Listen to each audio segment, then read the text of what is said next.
নমস্কার। আরোগ্য সুখী গৃহকোণের পক্ষ থেকে সবাইকে জানাই অসংখ্য ধন্যবাদ। এই চ্যানেলের মাধ্যমে আমরা মানুষের মানসিক জোর কিভাবে বৃদ্ধি পায় এবং বিভিন্ন মনস্তাত্ত্বিক সাইকোলজিক্যাল টুলস আমরা শেয়ার করি, যাতে আপনি মানসিকভাবে জীবনের লড়াইয়ের জন্য আরও বেশি প্রস্তুত হতে পারেন।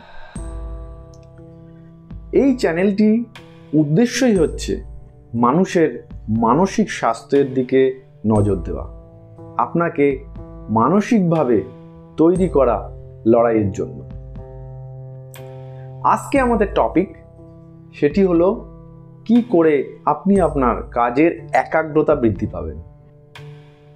আপনার সাথে আমি ডক্টর সুদীপ বণিক চৌধুরী আজকে শেয়ার করব 5টা টিপস যে কি করে আপনি আপনার ফোকাস বৃদ্ধি করবেন। টিপ নাম্বার 1, যে কোনো কাজ যখন শুরু করছেন সেই কাজ কেন করছেন তার ক্ল্যারিটি থাকা চাই, পরিষ্কার আপনার উদ্দেশ্য থাকা যায় কেন আপনি কাজটি করছেন। টিপ নাম্বার 2, আপনাকে কিন্তু কন্টিনিউয়াস কাজ করলে হবে না, মাঝে মধ্যে ব্রেক নিতে হবে।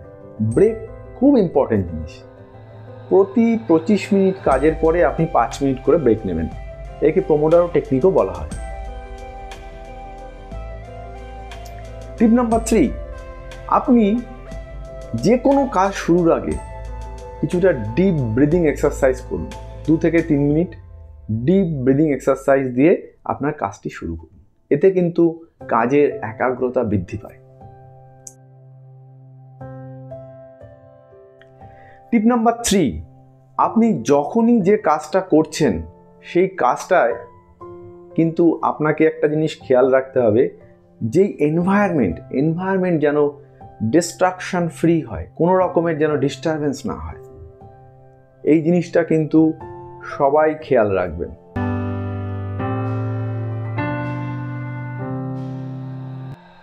এবং 5 নম্বর টিপ সেটা হলো আপনি কাজের সময় একাগ্র কাজ করছেন, হালকা মিউজিক চালিয়ে রাখতে পারেন। এই 5টি টিপস যদি আপনি ব্যবহার করেন, আপনার কাজের, বিশেষ করে যে কাজগুলো একাগ্রতা দরকার, সৃজনশীল কাজ, তাতে কিন্তু আপনি সফলতা পাবেন, কোয়ালিটি বৃদ্ধি পাবে, কম সময় লাগবে। তবে আর দেরি কেন, আজই এর থেকে 2টো টিপস আপনি ইমপ্লিমেন্ট করুন, তাকে ব্যবহার করুন, তবেই আপনি তার রেজাল্ট পাবেন। ভালো লাগলে আমাদের এই চ্যানেলটি সাবস্ক্রাইব করবেন, আরও মানুষের মধ্যে ছড়িয়ে দেবেন, যাতে সবাই এর থেকে উপকার পায়। নমস্কার।